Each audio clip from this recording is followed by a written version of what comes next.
we are back again to do some more unboxings, and I'm super psyched. My awesome wife got me Hot Toys 1/6 scale Darth Maul, but that's not it.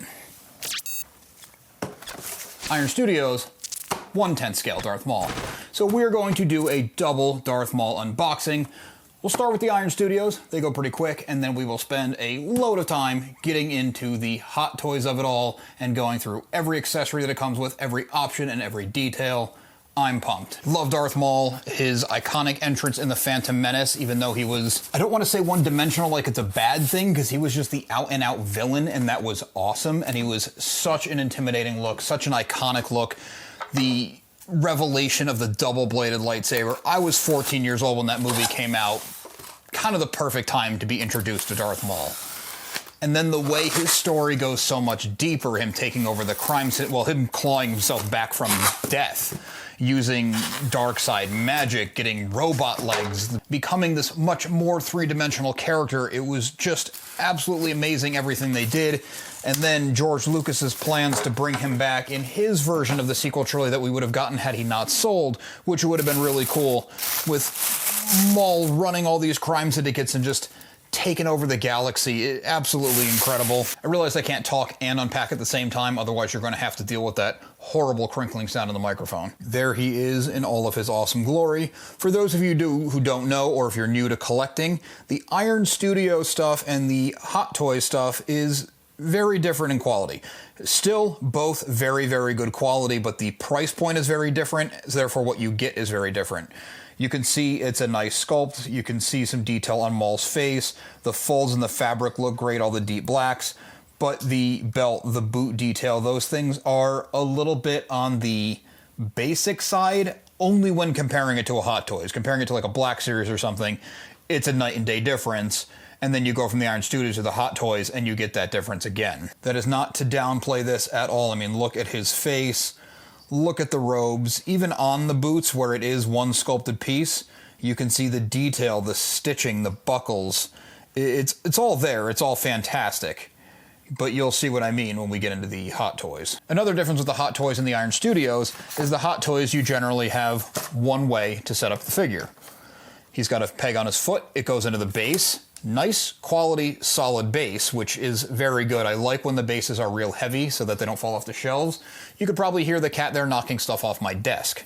So there he is on the base. It's very well balanced. Even on the packaging, I can push on it like this. It is not going to fall. Nothing's going to take him out. Okay, I was confused for a while as to where his cape went. It goes into the base, not attached to him because he's throwing it off to fight Qui-Gon and Obi-Wan. And then you have the hand with the lightsaber. Like I said, there's only one configuration, but this is the way it actually fits. There he is. You can, again, see the detail on the face, the robes, the boots. Love the details. The robes on this one are really selling me. And his cloak, the fact that it's flying off. I'm the one who put the thing in the base, and I'm still convinced that it's flying off. It looks fantastic.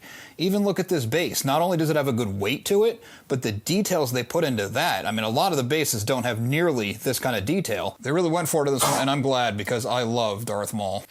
So cool. Super psyched with this one. We'll get some shots of him on the shelf at the end, but now let's get into the 6 scale Hot Toys Big Boy Darth Maul. I don't know what it means, but right off the bat, the box with the beveled edges is very different than other ones. I don't think any of the other ones that I have that. This is the collectible version. I think that means it comes with more options. When you're looking at a Hot Toy collectible and they have the different versions, it's not a scale of quality. The quality is amazing across the board. It generally comes down to extra features, add-ons, maybe a masked character has the helmet off or the mask off or something along those lines, but even the base ones look excellent. There's times where I was looking and I thought about the collector one, because to me, collector's mindset, that means better. And I've gone for the base model because I know the way I want to depose it on my shelf before I pull the trigger in the shopping cart, and what I want comes with the base. It's a little bit of a way to save money, but if you're just getting into these, there's nothing wrong with that because the quality is still superb. We have some really awesome custom box art. I believe this only comes with the collector's edition. It looks like it's very Sith-centric artwork. Everything is always incredibly well packaged. There's plastic around every bit. There's these soft foam pads in between the joints.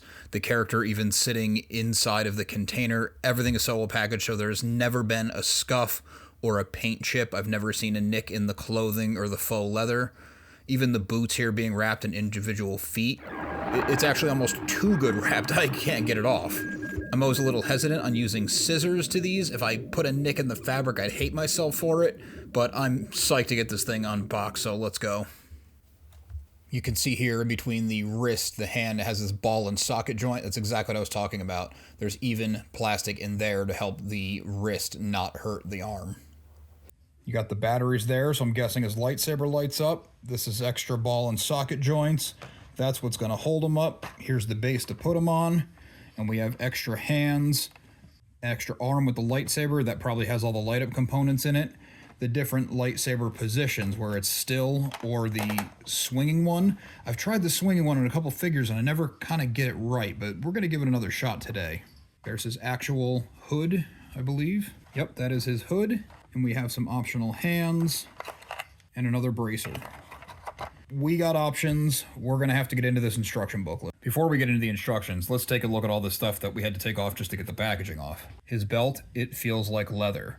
These bits are plastic on it, but they have a nice feel and, even more important, a nice look. It looks metallic. It's very cool. It's not bright brand new. It's got just enough weathering to make it look like something that this guy's been wearing around in a battle. It velcros together with a nice hidden strip that goes in his back. You have his main jacket, shirt, tunic, and the Velcro squares on it hold on. Not sure what this would be called. I think it's probably inspired by the samurai, but the Jedi and a lot of the Sith do wear them. I know Anakin had something very similar. I should probably learn the name of that. You got the bracers that cover his forearms to go over the hand joint. These are the hands that came on it, but I gotta have this dude holding his lightsaber. The shoulder armor here, Velcro on the inside. Really cool hammered metal look to it. And this was what I was most excited about when I saw it on the box. Look at the detailing on his face. I love the rough looking horns. You can see the folds in his skin, the wrinkles on his face.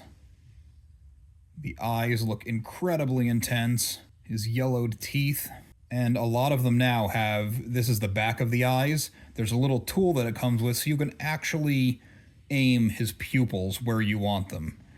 This already looks pretty intense to me, and I got lost in the weeds with this with my Ahsoka, where no matter what I did, she looked completely insane. Probably going to be leaving the eyes alone, but the fact that there's that level of customization has to be pointed out. There you have it. And there is the body, the torso. The muscles look pretty good, not overdone.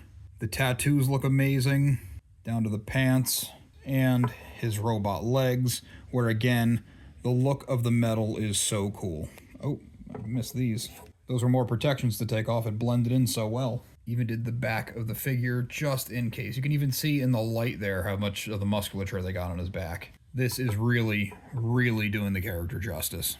Here is the instruction books. You can see separate rolling eyes, detached gloved hand and arm, assembling the LED lighted red double-bladed lightsaber with arm. I mean, I like the plug-in ones better. My Obi-Wan and Vader plug in, so when I turn everything on, they just have little switches behind them. I ran some USBs up the wall that I plan on tucking away a little better than that. Assembling double-bladed lightsaber. Removing the tunic, vest, and hoodie. We had to figure that out just to get the packaging off. There's instructions on how to attach the cape. You can even clip the lightsaber on the belt if for some reason you're a lunatic and you don't want a double-bladed red lightsaber lit up on your shelf. And the forearm armor with the different variations. Alright, let's get them put together. It's like a hook and an eyelet there, so it holds the coat on nice and firm. Not Velcro, so it won't come undone. I'd like to get the hood on, and the hood actually Velcros to the inside of the jacket, so when it's all assembled, it blends in very nicely and you don't see the sticking points or it lifting up. That's a very cool attention to detail. There's Kilo waiting patiently for us to go down for dinner. If you want the lightsaber arm, you got to put the jacket on because they did not do the tattoos on that one. A little bit of a struggle, but we got it. We got the light up arm in. We got the shoulder armor back on. His hood is attached.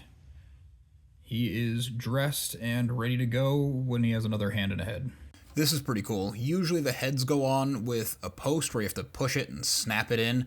I'm always afraid I'm going to break the post or wear it out or something like that. This one is actually a round magnet. So the head just pops right in, it stays securely, and it's also really easy for fine adjustments like cocking his head to the side, lifting his chin. It's a pretty clever thing, and I hope this is the way that they're all done going forward, especially the helmeted characters where the seam wouldn't even matter because it's part of the uniform. I thought it would be kind of cool to have him with the hood up, but it's monstrously big. It has to go down. Down it looks very cool. It doesn't look like it would be too big. We got Django there looking on, also waiting for dinner. Yeah, down it looks really cool. Up it just looked like he was a child in a Spirit Halloween Darth Maul costume. Well, no, I take that back. This fabric is way better than any Halloween costume I've seen. The bracer for his lightsaber arm, you can see the seam in it. I can't really pull it open with one hand while I'm holding the phone camera. This has a snap. This opens up so that you can get it around the arm without taking it off, which is very cool because I was just wondering how I was going to pull that off. As I was getting the batteries open, I just got to take a minute and look at this. Look at the detail on the lightsaber. Those are the hooks to get it on his belt. This is the non-light up version, so you could take it out separate, but this looks incredible. I hate to just tuck this thing away back in the box.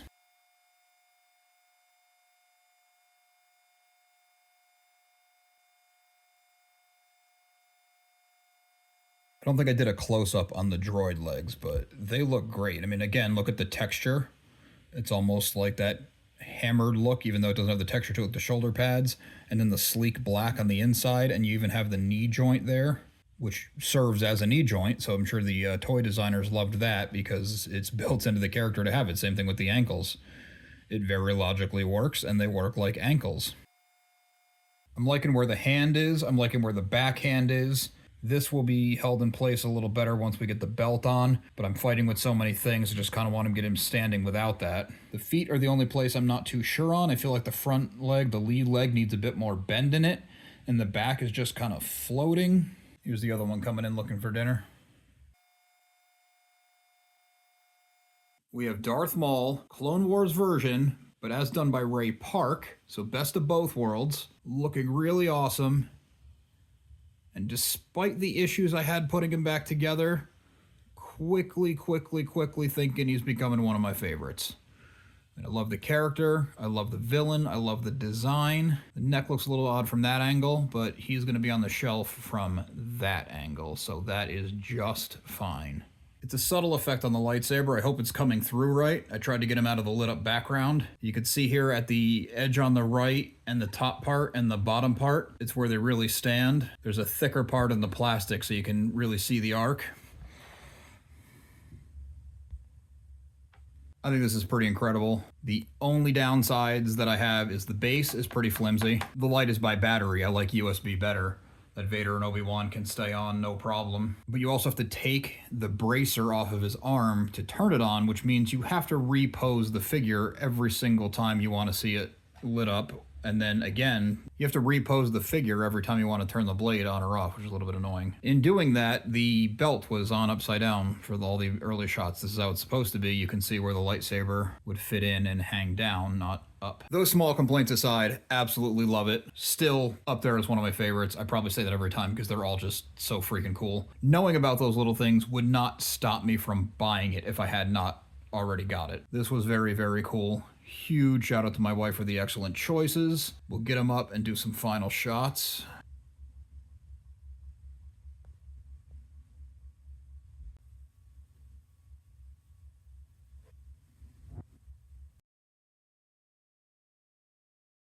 He is just so cool looking. This is going to have to do it for now. I absolutely need a glass display case. I want to get all the Iron Studios kind of in their own section because it's a different scale. Don't really need two Darth Mauls together on the same shelf. But man, do I love this character. Excellent job by Iron Studios. Excellent job by Hot Toys. I am thrilled with it. This is not a sponsored video. I genuinely just love this stuff that much. Maybe, hopefully, one day we can get there. Thanks for watching. Thank you to my wife for picking this awesome stuff out for our anniversary. Can't wait to see what she comes up with next. And check out this video to jump back into Star Wars lore.